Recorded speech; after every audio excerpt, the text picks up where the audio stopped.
DSARI, do something and report it. Build something.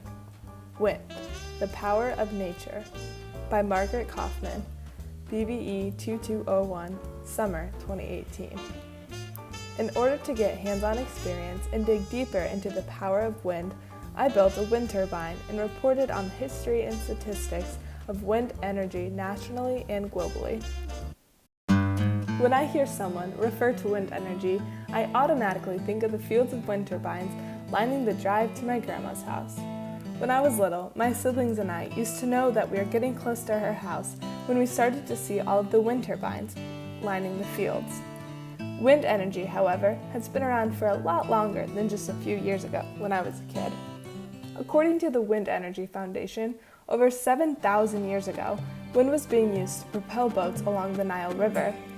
A couple thousand years later, wind was being used in China to pump water and in other parts of Asia to grind grain. Wind energy was brought to America when colonists started using wind to grind corn and wheat and pump water. By the 20th century, wind was being used to generate electric power. Due to the shortage of oil in the 1970s, alternative energy was a hot topic, and wind energy started getting more attention again. Research on wind turbines done during this time set many records for size and power production. Thanks to incentives by the government in the 80s, California started using wind energy for alternative energy, and it did really well. Wind energy has continued to grow globally, with an emphasis in Europe and China. Wind energy has continued to grow and be used to this day. Here you can see a graphic of wind energy use in the United States, starting in the late 1970s and ending in 2013.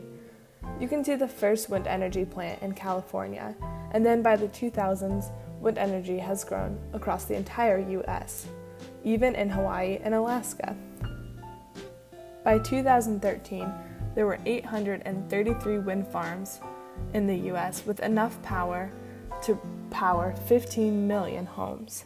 In this figure, you can see wind energy production in 2015 by state, some of the major states being in the Midwest and Idaho. Looking at Xcel Energy's wind power serving the upper Midwest, I did a little research to find out just how much wind energy is being used in our Minnesota area today. According to Xcel Energy, wind energy supplied 18% of power in our region in 2017 and is expected to nearly double by 2022. Wind energy at that point will account for 35% of energy in the region.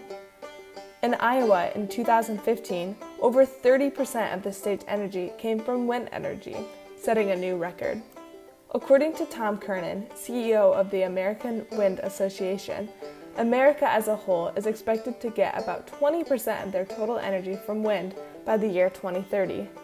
In 2015 alone, wind produced over 190 million megawatt hours in the U.S., making up 4.7% of total electricity generated from wind. This is enough energy to power about 17.5 million U.S. homes. Comparatively, solar energy generated about 0.94% of all electricity in the U.S. in 2015. Globally, China and Germany produced 185.1 million megawatt hours and 84.6 million megawatt hours, respectively, in the year 2015. In order to get some hands-on experience, I built my own wind turbine. Inside the turbine, energy is captured in the generator, which turns kinetic energy into electricity that powers a red LED light. The energy produced is less than 2 volts to turn on the LED.